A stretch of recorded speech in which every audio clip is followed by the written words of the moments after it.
오늘 함께 보실 하나님의 말씀은 마태복음 20장 1절에서 15절까지의 말씀입니다. 계속해서 예수님의 비유를 통해서 하나님 나라가 무엇인지를 우리가 다시 한번 돌아보고 묵상하는 시간들입니다.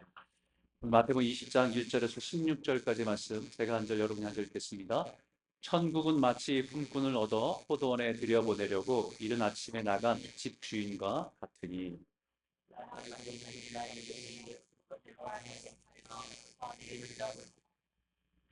또 제3시에 나가보니 장터에 놀고 서 있는 사람들이 또 있는지라.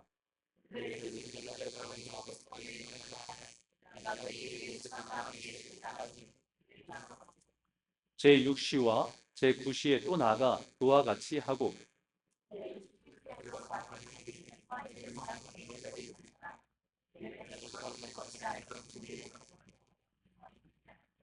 이르되 우리를 품꾼으로 쓰는 이가 없음이니이다. 이르되 너희도 포도원에 들어가라 하니라.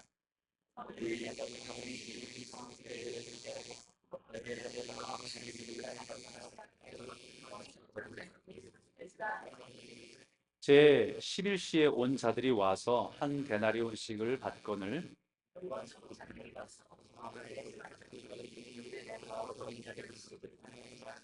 받은 후 집주인을 원망하여 이르되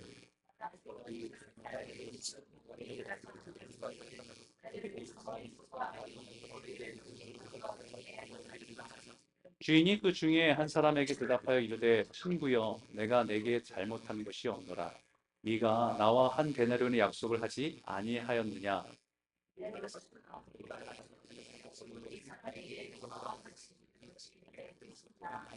내 것을 가지고 내 뜻대로 할 것이 아니냐. 내가 선함으로 네가 악하게 보느냐. 이와 같이 나중된 자로서 먼저 되고 먼저 된 자로서 나중 되리라. 아멘. 성경에는 포도원의 이야기가 굉장히 많이 있습니다. 구약에서부터 신약 이르기까지 이스라엘 백성과 하나님과의 관계를 설명할 때 가장 비유적으로 많이 표현한 것이 포도원입니다. 예수님께서도 우리에게 말씀하셨죠. 나는 포도나무요, 너희는 가지니. 이렇게 말씀하신 그 말씀처럼 하나님은 이 포도원의 농부로 또 예수님은 포도나무로 또 우리는 그 포도나무에 붙어 있는 가지로 설명하면서 하나님과 예수님과 우리의 관계에 대해서 말씀해 주셨습니다. 이것은 구약에도 마찬가지였습니다. 구약의 시편에 보면 이렇게 말씀합니다. 주께서 한 포도나무를 애굽에서 가져다가 민족들을 쫓아내시고 그것을 심으셨나이다 라고 고백합니다. 이스라엘 백성들을 모세를 통해서 애굽에서 건져내셔서 홍해를 건너게 하고 광야를 지나서 약속한 땅에 이들을 이끌어 가신 것, 이것을 마치 한 포도나무를 뽑아다가 그 가나안 땅 약속의 땅 젖과 꿀이 흐르는 땅에다 심어 놓은 것이라고 표현하고 있습니다. 마치 농부가 그 땅에 그 나무를 심기 위해서 돌들 다 제하고 포도나무를 심듯이 그 땅의 죄악 가운데 있는 족속들을 다 몰아내고 좋은 포도나무를 그 땅에 심었다. 이렇게 말씀. 그런데 문제가 생겼어요. 이사야 선지자가 주신 말씀을 보면 이렇게 말합니다. 땅을 파서 돌을 제하고 극상품 포도나무를 심었도다. 그 중에 망대를 세웠고 또 그 안에 술을 틀을 팠도다.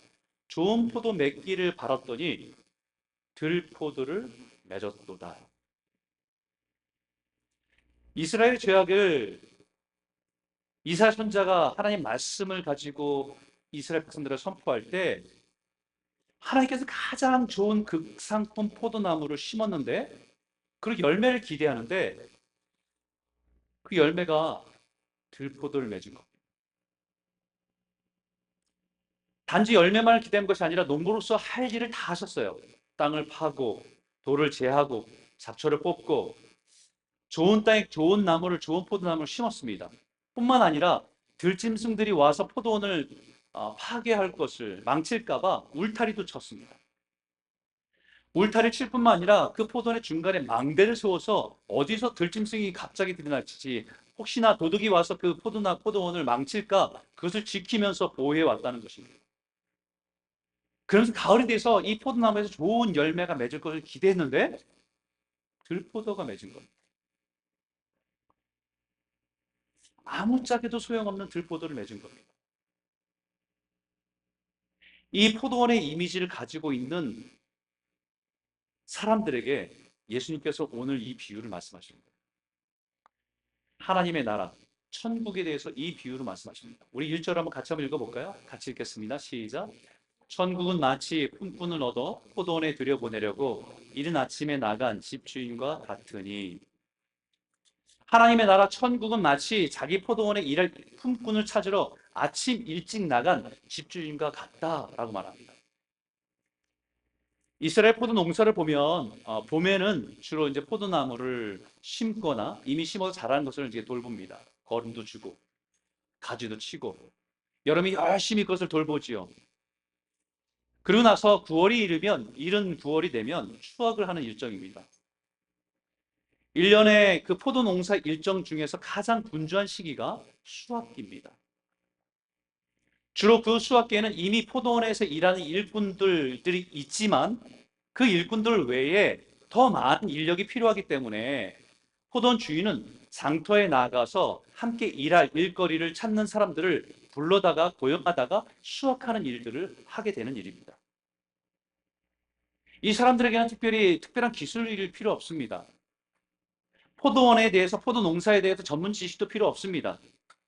잘 익은 포도 열매를 거두어 들인 일을 같이 하면 되는 사람들입니다. 오늘 그런 배경 속에서 오늘 본문을 잘 이해하시면 좋겠어요. 집주인에 대해 표현하는데 이렇게 말합니다. 이른 아침에 나갔다고 해요. 이른 아침, early in the morning입니다. 새벽부터 나갔다는 거예요. 포도원의 수확을 위해서 누구보다도 이른 아침에 일하기 시작한 사람은 이 포도원 주인이었다. 그런 주인이 장터에 나가서 품꾼을 찾아서 하루에 한 데나리온을 주기로 약속하고 사람들을 데려다 놓습니다. 이른 아침에 딱 나가서 사람을 먼저 만난 사람 몇 사람 데려다 놨어요. 그러고 나서 조금 있다가 삼시라고 하는 시간은 우리 아침 오전 9시입니다.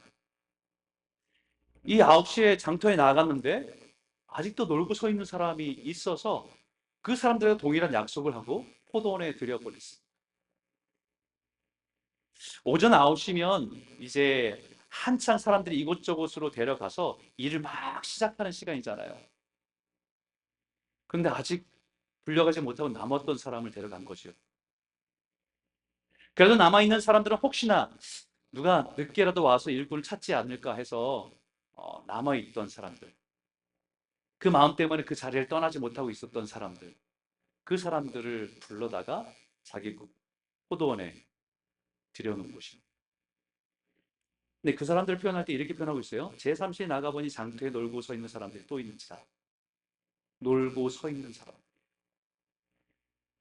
이 말은 게으른, 빈둥거리는, 낭비하는 이런 뜻입니다. 그래서 세 번역엔 이렇게 표현했어요. 그리고 9시쯤에 나가서 보니까 사람들이 장터에서 빈둥거리며 서 있었다. 빈둥거리며 서 있었다.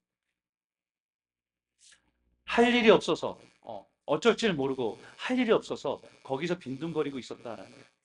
그리고 육신 낮 12시에 구신 3시에도 가보니까 그와 같은 사람들이 있어서 그 사람들 동일한 약속을 하고 포도원에 들여봅니다. 심지어는 11시 오후 5시입니다.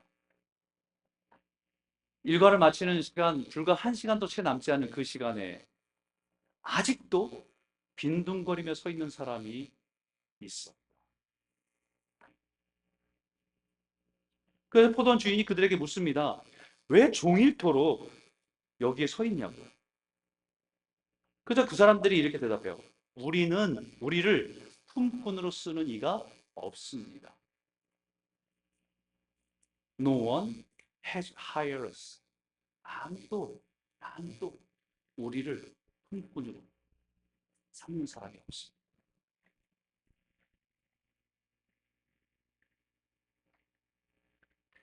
여러분, 이 사람들의 이 말이 어떻게 느껴지세요? 아무도 나를 품꾼으로 사는 사람이 없습니다. 예전에 저도 대학교를 다닐 때 아르바이트를 한 경험이 있어요. 이번에 저희 딸하고 이렇게 여행하면서 예전에 제가 여름에 아르바이트한 주유소가 아직도 있더라고요. 그래서 저 주유소에서 내가 일했었고 땡볕에 한여름 한참 얘기를 해줬었는데 그거 말고 사실은 제가 하고 싶었던 아르바이트가 있었어요. 뭐냐면 어떤 아르바이트냐면 카페에서 레스토랑에서 서빙하는 거였습니다. 그때는 왜 그게 그렇게 멋있어 보이는지 모르겠어요. 이렇게 다 이렇게 하고 손가락도 이렇게 하고 그것이 너무 멋있어 보였어요. 친구들도 그렇게 일하는 친구들도 있었고 또 친구의 뭐 삼촌이나 이런 분들이 그런 경영하는 분들이 있어서 오라고 하는 분들이 이렇게 있었거든요. 되게 가고 싶었고요. 하고 싶었어요. 근데 할 수가 없었어요. 왜냐면 아버지가 목사님이시라 다른 건 다 몰라도 주일에 일을 한다는 것을 용납이 안 됐어요. 또 거기는 그런 데는 또 주일이 바쁘잖아요. 그러니까 할 수가 없었어요. 그러다 보니까 할 수 있는 게 뭐 있을까 친구하고 이렇게 상의하다가 결국 우리가 결정한 게 뭐냐면 구로에 있는 인력 시장에 나가기. 인력 시장 아세요 혹시? 아침 새벽 일찍 가면 거기에 자기 이름 등록하고 있으면 누군가 와서 일이 필요한 사람 와서 사람들 뽑아가서 자기 일거리를 주는 사람. 인력 시장입니다. 자기를 그것에 일에 맡기는 거죠. 새벽에 일찍 나가서 있으면 사람들이 와서 그냥 픽업해 갑니다. 어떤 사람들은 현장을 불려가기도 하고 또 운이 좋으면 백화점 같은 데 가서 이제 물건들을 sorting하고 뭐 포장하고 하는 일들을 하게 될 때도 있어요. 다른 것보다 거기가 다른 아르바이트보다 일당이 좀 세기 때문에 젊은 사람들이 많이 선택하기도 합니다. 처음에 거기 갈 때는 좀 자신만만했어요. 뭐 군대도 제대한 지 얼마 되지 않았겠다. 건강하고 일 잘하게 보일 것이라고 생각했습니다. 근데 오는 사람들마다 질문을 해요. 타일 붙여봤어? 이렇게 물어봅니다. 타일을 안 해봤는데요. 그러면 싹 돌아서 가요. 공구리 쳐봤니? 물어봐요. 공구리 이게 뭔지 아시죠? 이렇게 세멘트 이렇게 하는 거. 막 이렇게 하는 거. 안 해봤는데. 그럼 그냥 가요. 페인트 해봤니? 안 해봤는데. 그럼 가요. 이렇게 거짓말은 할 수 없고 몇 가지 이렇게 질문인데 해본 경험이 없으니까 사람들이 그냥 뒤돌아서 가더라고요. 계속 그 일이 반복되다가 이제 경험이 없던 일을 계속 반복되고 밀려서 남게 되고 나중에는 주변에서 막 한 사람씩 떠나고 허전해지는 겁니다. 시간은 가고 새벽부터 나왔는데 이러다가 하루 공치는 것은 아닌가 하는 생각이 밀려올 때 어떤 한 사람이 다가오더니 따라오라고 뭐 시킬 건지 말을 따라오라고 그래요. 그래서 무슨 일인지 묻지도 않고 네 그러고 막 따라갔어요. 따라가면서 뒤에 남겨진 사람들을 보면서 무슨 생각하냐면 나는 그래도 선택받았다라는 생각으로 그 사람들 쳐다보며 따라갔습니다. 따라갔는데 그렇게 해서 한 일이 뭐였냐면 엘리베이터가 없는 5층 아파트에 이삿짐 나르는 거였어요. 와, 그때 죽는 줄 알았습니다. 냉장고도 다 옮겨야 되잖아요. 장롱도 다 옮겨야 되잖아요. 정말 힘들었어요. 그런 인력시장에서 시간이 지나고 남겨진다는 것의 의미는 내가 쓸모없는 사람인가? 라는 생각이에요. 아무도 나를 찾지 않고 필요로 하지 않는다는 그 사실을 마음과 생각에선 그 생각이 떠나지 않는 시간입니다.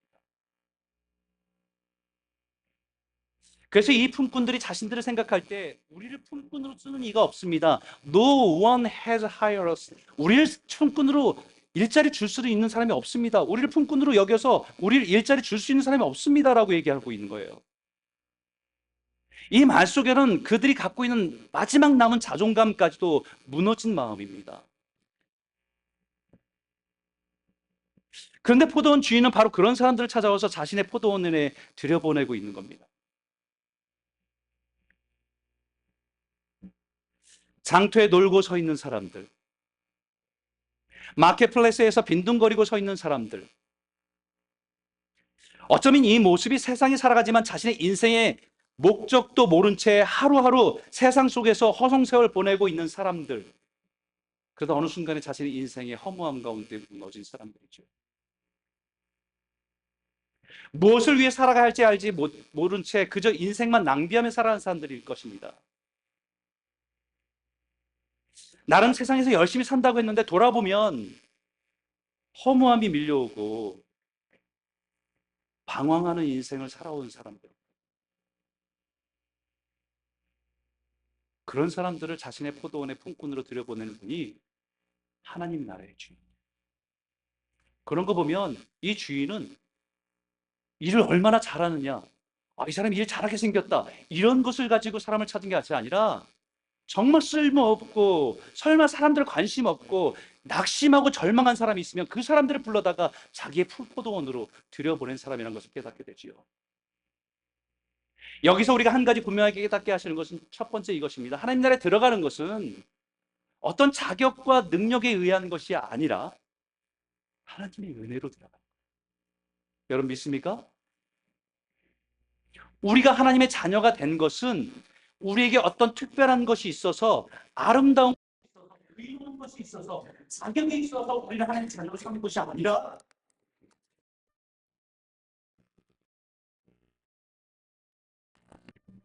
장터에 놀고 서 있는 사람들, 인생의 세상에서 낭비하고 있는 사람들, 하루의 일과가 다 끝나가는 그 시간까지 종일토록 놀고 서 있는 사람들, 그러면서 스스로 우리는 품꾼을 쓰는 이가 없다고 말하는 사람들, 아무도 돌아보지 않는 그 사람들에게 포도원의 주인은 찾아오십니다.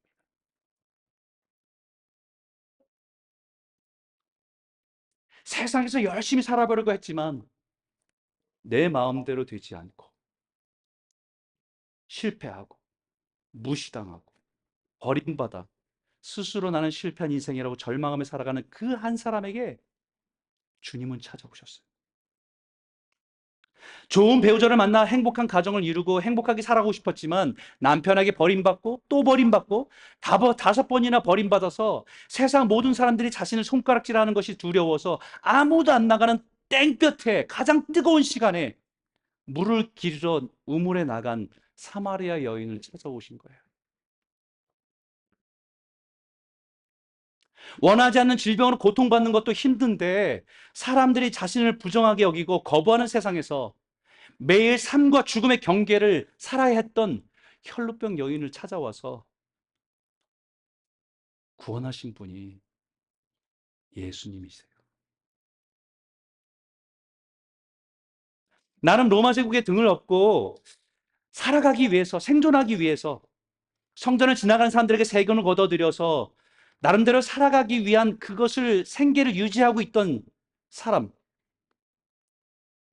어느 순간에 자신의 민족에게 속하지 못하고 로마 제국에 속하지 못한 채 어느 순간에 이렇게 살아야 되는 것이 맞나라고 하는 회의감이 밀려오는 그 인생을 찾아가셔서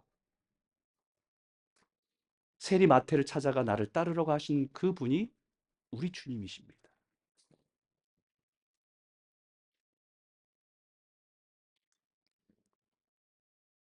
예수님께서 공생 동안에 예수님 만나신 분들은 대부분이요. 예수님 만나서 하나님 나라를 부르시는 사람들은 대부분 인생의 오후에 부르심을 받은 사람들입니다.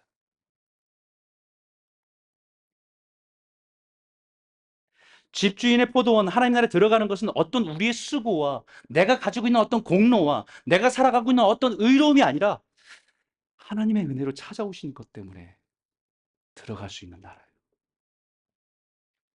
그래서 에베소 이렇게 말씀합니다. 우리 같이 한번 읽겠습니다. 시작. 우리는 그리스도 안에서 그의 은혜의 풍성함을 따라 그의 피로 말미암아 속량 곧 죄사함을 받았느니라. 주인의 포도원, 하나님 나라에 들어가게 된 것은 그리스도의 은혜의 풍성함에 따라 들어가게 된 것이다. 우리가 하나님 백성, 하나님의 자녀로 살아가게 된 것은 우리가 가진 어떤 특별한 의로움이나 열심이나 이런 것이 아니라 우리를 향한 하나님의 긍휼, 우리를 불쌍히 여기셔서 우리에게 베푸신 그 은혜로 들어가게 된 것이다.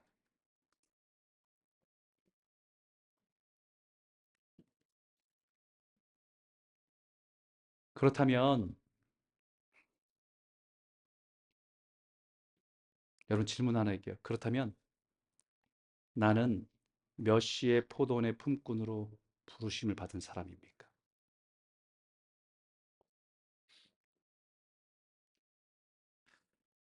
다시 질문 하나 드리면요. 여러분은 지금 어디에 서 있습니까?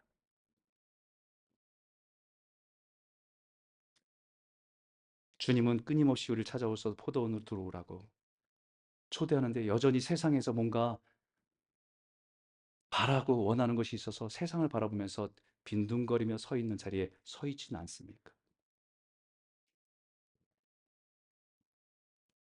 여러분이 하나님 나라의 품꾼으로 부르심을 받았다고 한다면, 내가 하나님의 자녀로 살아가고 있다고 한다면 몇 시에 부름받은 사람으로 여러분 스스로가 깨닫고 살아갑니까?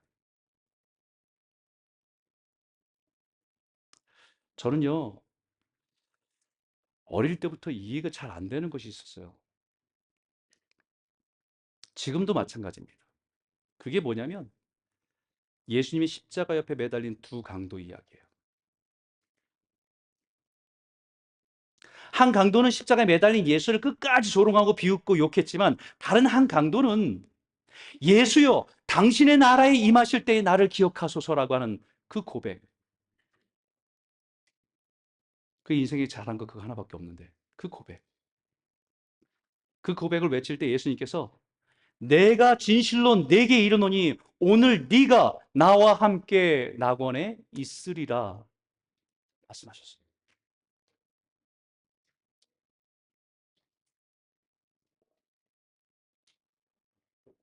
전 이게 잘 이해가 안 됐거든요.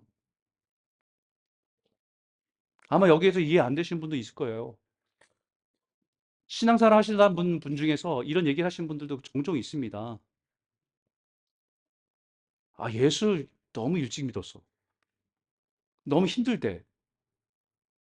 차라리 이걸 알았으면 마지막까지 세상에 살다가 마지막에 이 고백을 하면서 하나님 나라 가도 되는 거 아니냐고.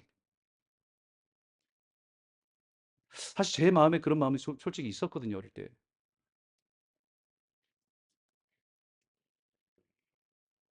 근데 반면에 3 년이 넘는 시간을 예수님과 곁에서 제자로 따라다녔던 제자, 실망해서 예수님을 은 30에 팔아버리고 배신한 가룟 유다의 최후의 모습이 너무 이해가 안 되는 겁니다.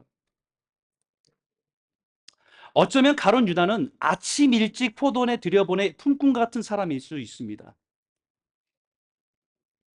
예수님이 공생이 시작하는 그 시점에 제자로 부르셔서 예수님과 늘 따라다니면서 예수님이 말씀하시는 걸 가장 가까이 들을 수 있었고, 예수님께서 행하시는 이적들을 눈으로 목도할 수 있었고, 그 놀라운 기적들을 바라볼 수 있는 그 현장에 3년 6개월 동안에 예수님을 따라다닌 사람입니다. 아침 일찍부터 함께 품꾼으로 일한 사람 아닐까?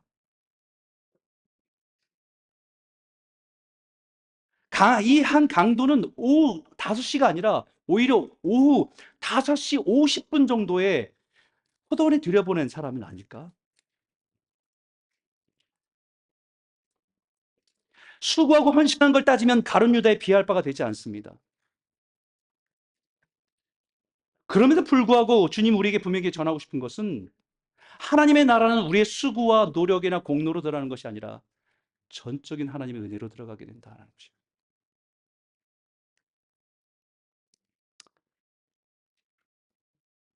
이 비유의 가장 큰 문제는요, 아침의 품꾼으로 부름받은 사람들에게 일어납니다. 은혜는 잃어버리고 자신의 수고와 공로만 남아 주장하는 사람들입니다. 8절부터 10절에 이렇게 말합니다. 저물매 포도원 주인이 청지기에게 이르되 품꾼들을 불러 나중 온 자로부터 시작하여 먼저 온 자까지 삭슬 주라 하니 제 11시에 온 자들이 와서 한 데나리온씩을 받거늘 먼저 온 자들이 와서 더 받을 줄 알았더니 그들도 한 데나리온씩 받은지라. 하루 일과가 다 끝났습니다. 약속한 대로 품삯 한 데나리온을 품꾼들에게 나눠주는데 누구부터 나눠주냐면요, 나중에 온 사람부터 나눠줘요. 5시에 불과 1시간도 일하지 않은 그 사람들에게 나눠주는데 보니까 한 데나리온을 주는 거예요. 그걸 바라봤던 아침서부터 일찍 왔고 했던 사람들 보면서 기대가 됩니다. 마음에 드는 생각이, 야, 1시간밖에 일하지 않은데 한 데나리온을 주네? 굉장히 자비로우신 분이구나 생각이 들었어요. 그러면서 한 기대가 됐어요. 저 사람에게 한 데나리온을 줬다고 한다면 나는 아침부터 일했으니까 적어도 몇 배는 주겠지. 시간당 따진다고 한다면 10데나리온 정도를 주지 않을까? 막 자기 혼자 행복 회로를 돌리고 있는. 근데 막상 자기 순서가 돼서 봤는데 여전히 한 데나리온입니다.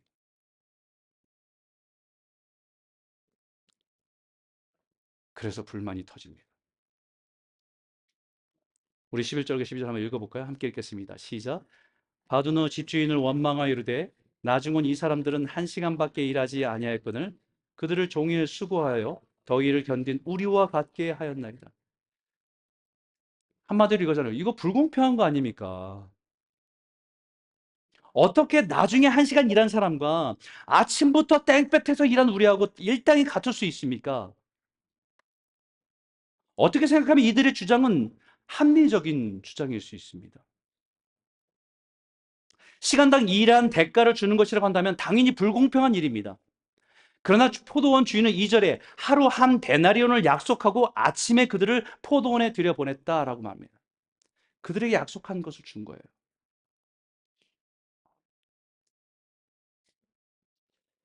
먼저 먼저 된 자, 즉 이른 아침에 부르심을 받은 사람들은 주인의 은혜보다 뭐가 더 중요합니까? 자신 능력과 공로에 집착하기 쉬운 사람들입니다.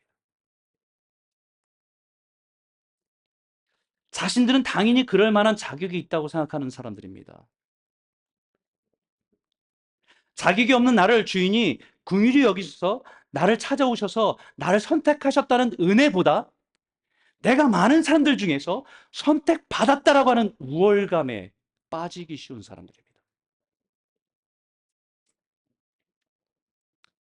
이른 아침에 불려간 인생은 주인이 나를 선택했다는 감격보다는 내가 주인을 선택했다는 착각에 빠질 수도 있습니다.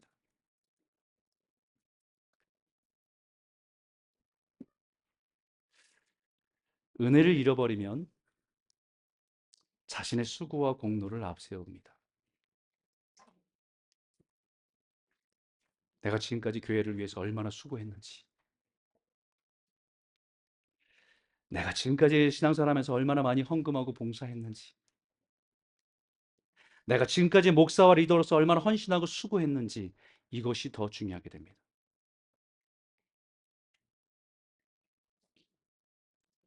하나님의 은혜는 모래에다 새겨놓고 자기가 한 수고와 공로는 절대 지워지지 않은 다이아몬드에 새겨놓습니다. 그래서 세월이 지나서 파도가 밀려오면 모래에다 새겨놓은 하나님의 은혜는 다 사라지고 자신이 수고한 것들은 평생 새겨놓고 있지 않습니다.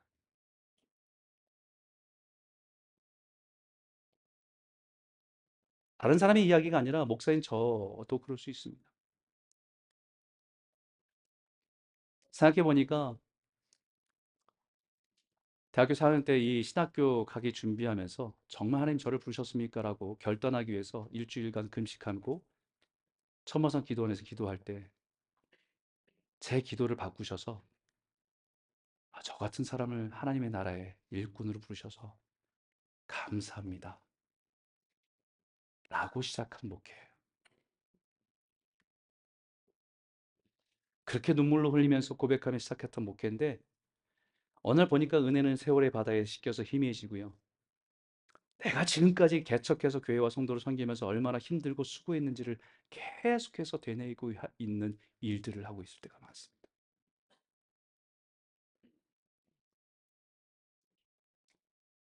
사랑하는 성도 여러분, 여러분은 몇 시에 부름받은 사람과 같습니까?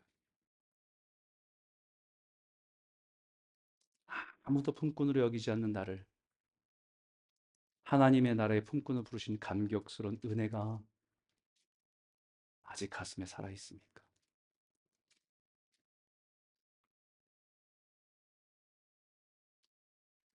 저와 여러분의 심령이 다시 하나님의 은혜로 가득 채워지는 은혜가 있기를 주의 이름으로 축원합니다. 두 번째 하나님의 자녀로 부르심 받아 살아가는 것은요. 예수님의 친구로 살아가는 것입니다. 13절 14절 한번 같이 읽을까요? 함께 읽겠습니다. 시작. 주인이 그 중에 한 사람에게 대답하여 이르되 친구여 내가 내게 잘못한 것이 없노라. 내가 나와 한 데나리온 약속을 하지 아니하였느냐? 네 것이나 가지고 가라. 나중 온 이 사람 에게 너와 같이 주는 것이 내 뜻이니라. 그럼 여기 품꾼을 향해서 뭐라고 주님이 부르냐면요. 어이, 야, 이렇게 안 부릅니다. 김 부장, 뭐 이렇게 부르지도 않습니다. 친구여, 헤타이로스, 친구여. 주님은 그 사람들 단지 포도원에 일하는 일꾼으로 보지 않았습니다. 주님은 그들을 친구로 부르신 것입니다. 이것을 요한복음에서 예수님께서 이렇게 말씀하십니다. 이제부터는 너희를 종이라 하지 아니하리니 종은 주인이 하는 것을 알지 못함이니라. 너희를 친구라 하였노니 내가 내 아버지께 들은 것을 다 너희에게 알게 하였음이니라. 주님은 우리를 일을 시키기 위해서 종으로 부르신 것이 아니라고 말합니다. 친구로 부르신 것입니다.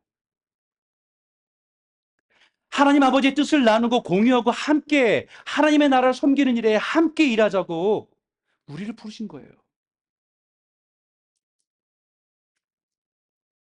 친구와 종의 차이는 아버지의 마음을 알고 있느냐 모르냐의 차이입니다.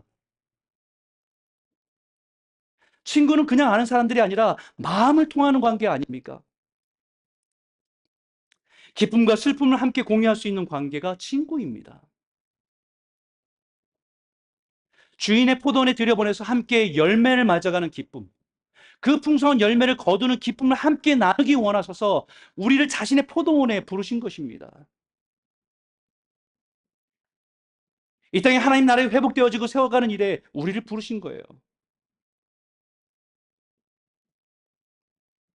여러분들을 하나님의 자녀로 부르셔서 일찍이부터 우리를 불렀다고 한다면 우리가 섬기면서 예수님 말씀 안에서 알아가면서 우리가 섬길 때 한 영혼에 대한 안파하는 그 고통의 눈물을 공유하길 원하시고 한 영혼이 예수님을 알아서 살아가는 그 모습을 기뻐하시는 그 주님의 기쁨에 우리가 함께 기뻐하길 원하시는 거예요.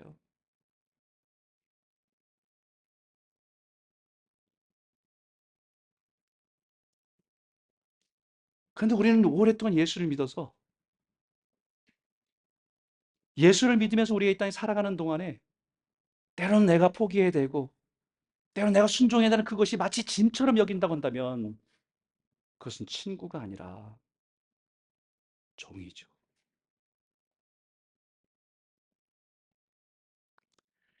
예수님께서 배신하고 은 30에 팔고 유대 지도자들과 함께 예수님을 찾아온 가룟 유다.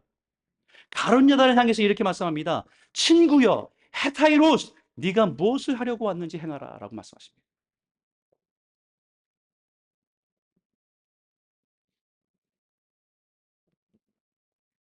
야, 이놈아, 네가 무엇을 하려고 하는지 해봐라라고 하시는 말씀이 아니고 친구여라고 말씀하셨어요.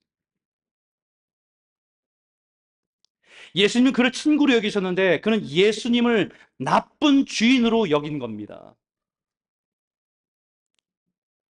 자신을 실망시킨 선생으로 여긴 것입니다.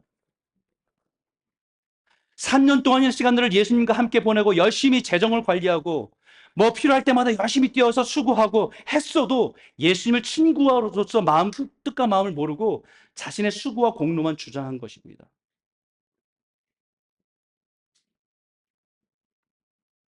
자신의 기대와 바람에 맞지 않으니까 악하다 생각하고 나쁘다 생각하고 배신한 것입니다.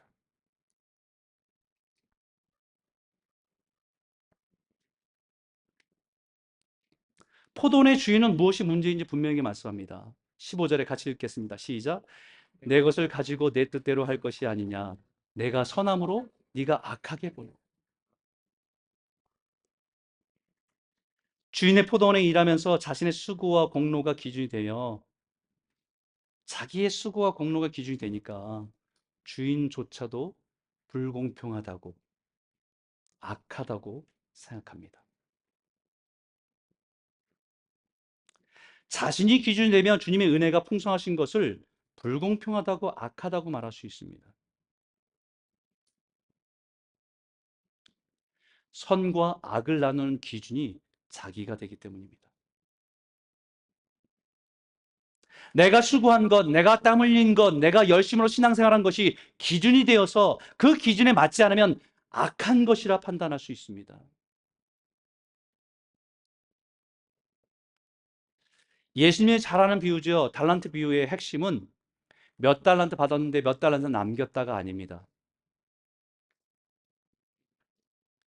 자신에게 달란트를 맡긴 분이 어떤 분으로 알고 있는가가 핵심입니다.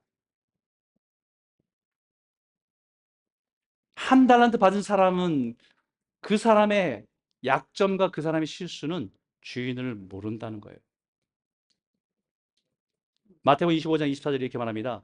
한 달란트 받았던 자는 와서 이르되 주인이여 당신은 굳은 사람이라 심지 않은 데서 거두고 해치지 않은 데서 모으는 줄을 내가 알았으므로 두려워하여 나가서 당신의 달란트를 땅에 감추어 두었었나이다. 여러분 한 달란트 받았다가 다시 못 얻다가 다시 갖다 줬는데 그게 무슨 큰 악이 됩니까? 손해 본 게 뭐가 있어요?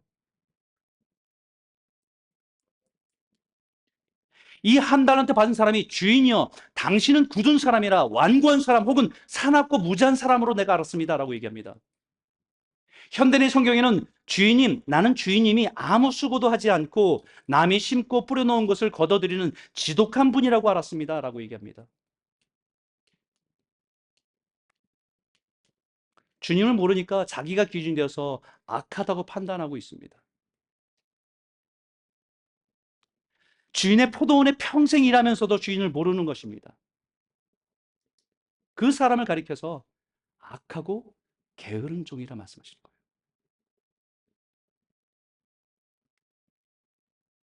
하나님 보실 때 악한 것은요,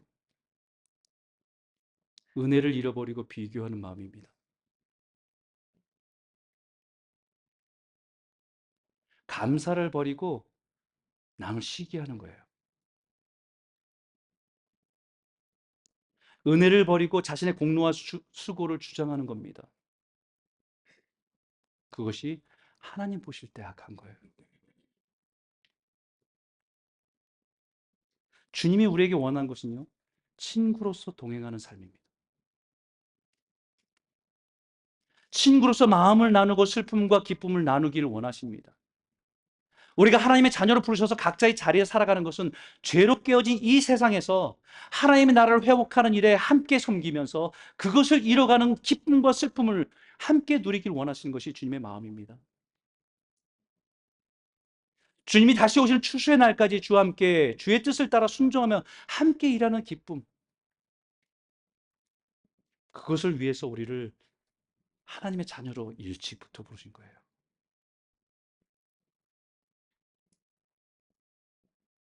그리고 우리에게 약속하신 구원의 은혜를 누리게 하시는 것입니다.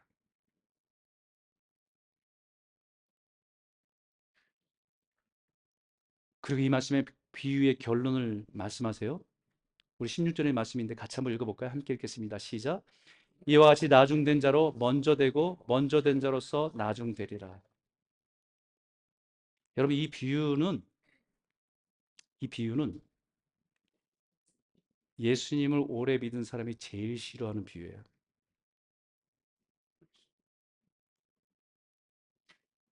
모태신앙이 제일 싫어하는 비유입니다.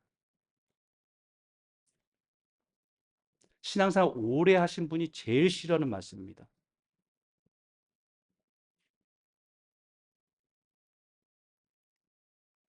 근데 이 비유의 결론이 나중된 자로서 먼저 되고 먼저 된 자로서 나중된다 이 말씀을 이 비유의 결론만 내릴 것이 아니라 그 앞에 있는 19장에 있는 내용과 연결되어 있다는 겁니다. 19장의 내용을 간추려 말씀드리면 한 부자 청년이 예수님께 찾아왔어요. 예수님께 묻습니다. 선생님이요, 내가 무엇은 선한 일을 하여야 영생을 얻을 수 있습니까? 라고 이렇게 질문합니다. 이 사람은 여러분 지난번에 말씀드렸듯이 이 사람 스스로가 아시다시피 어릴 때부터 스스로 율법을 지켜왔고 완전하게 지켜왔다고 생각해서 스스로 의롭다고 선하다고 생각하고 있습니다. 그래서 당신은 영적으로 탁월한 분이니까 내가 얼마나 선한지 의로운지를 인정해 줄 것이라고 기대하고 예수님께 나와서 이 질문을 하는 거예요. 그런데 이 찾아온 사람에게 예수님께서 이렇게 말씀합니다. 네가 온전하고자 한다면 네 소유를 팔아 가난한 사람들을 나눠주라. 그러면 하늘의 보화가 내게 있으리라. 예수님이 이 사람의 중심에 물질이 가득한 것을 아시니까 그것을 팔아서 가난한 사람들에 나눠줘라. 그리고 나를 따르라. 근데 이 부자 청년이 고민해요. 고민하고 근심하고 그리고 떠나갑니다. 그 모습을 보고 예수님 한마디 더 하시죠. 부자는 천국에 들어가기가 낙타가 바늘귀에 들어가는 것보다 더 힘들다. 이걸 제자들한테 말씀하셔서 그 떠나가는 청년 보면서. 그래서 이 말씀을 들은 제자 중에 베드로가 너무 이게 충격이었나 봐요. 베드로가 이렇게 말합니다. 예수님, 우리는 예수님을 따른다고 모든 것을 버리고 따랐는데 우리가 그럼 무엇을 얻을 수 있습니까? 이 질문을 하자 예수님께서 주를 위해 헌신한 것, 희생한 것은 반드시 다 하나님 나라에서 배나 받고 영생을 상속할 것이다. 라고 말씀합니다. 그리고 마지막에 이렇게 말씀하시는 거예요. 그러나 먼저 된 자로서 나중되고 나중된 자로서 먼저 될 자가 많으니라. 19장 30절입니다. 이게 19장의 마지막이에요. 그리고 그 이 비유를 시작할 때 이렇게 시작하죠. 한국 성경에는 잘 나타나 있지 않는데 원어와 영어는 분명합니다. 왜냐하면이라고 하는 계열이 들어가 있어요. Because 왜냐하면 천국은 마치 품꾼을 얻어 포도원에 들여보내려 이른 아침에 나간 집주인과 같으니. 지금 이 비유를 말씀하시는데 앞뒤로 결론적인 이 앞뒤로 먼저 된 자가 나중되고 나중된 자가 먼저 된 것이 될 수 있다라고 하실 말씀을 하기 위해서 이 비유를 말씀하시는 거예요. 그리고 결론적으로 이 말씀을 다시 반복하시죠.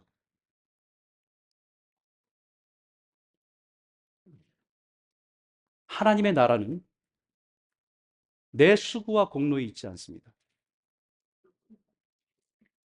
하나님의 은혜를 아는 것에 있습니다.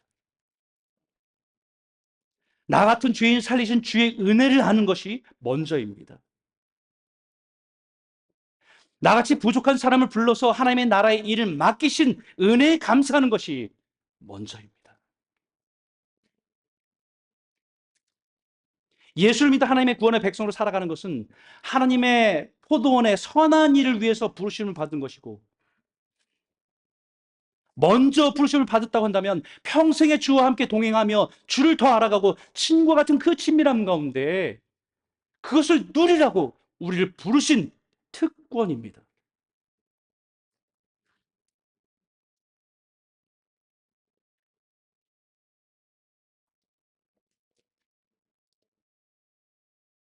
일찍 예수님을 믿고 믿음을 가지고 산다고 한다면 평생에 짊어지고 있는 짐을 짊어지고 살아가는 것이 아니라 하나님의 나라에 하나님과 함께 그 일을 같이 하자고,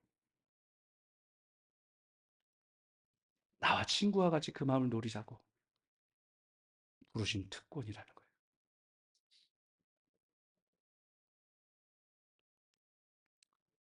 사랑하는 성도 여러분, 여러분은 몇 시에 부르심을 받은 사람들입니까?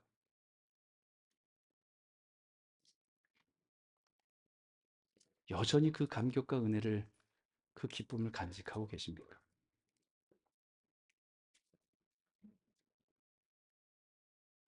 주님은 우리 안에 이 하나님의 은혜를 회복하기를 원하십니다. 주의 일을 감당하며 하나님 나라에 참여하는 그 영광스러운 일에 부르신 감격과 기쁨을 회복하시는 저와 여러분 모두가 되시길 주의 이름으로 축원합니다. 그러면 같이 한번 기도할까요?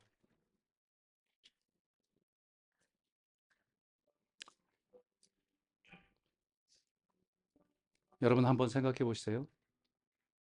여러분 지금 어디에 서 있습니까? 하나님의 포도원에서 품꾼으로 열심히 일하고 계십니까? 아니면 여전히 세상 마켓플레이스에서 세상의 것을 바라보면서 빈둥빈둥대고 세월을 낭비하고 살아가고 있지는 않습니까? 끊임없이 주님은 와서 이 포도원에 들어오라고 말씀하는데 그 경계에서 마치 줄타기를 외줄타기를 하듯이 서 있지는 않습니까? 그렇다면 이제 주님의 부르심에 답하십시오. 아무 쓸모없는 나를 하나님의 나라의 그 포도원의 나를 부르셨다는 그 감격으로 주님 앞에 달려가십시오. 여러분들은 몇 시에 부름받은 사람으로 살아갑니까?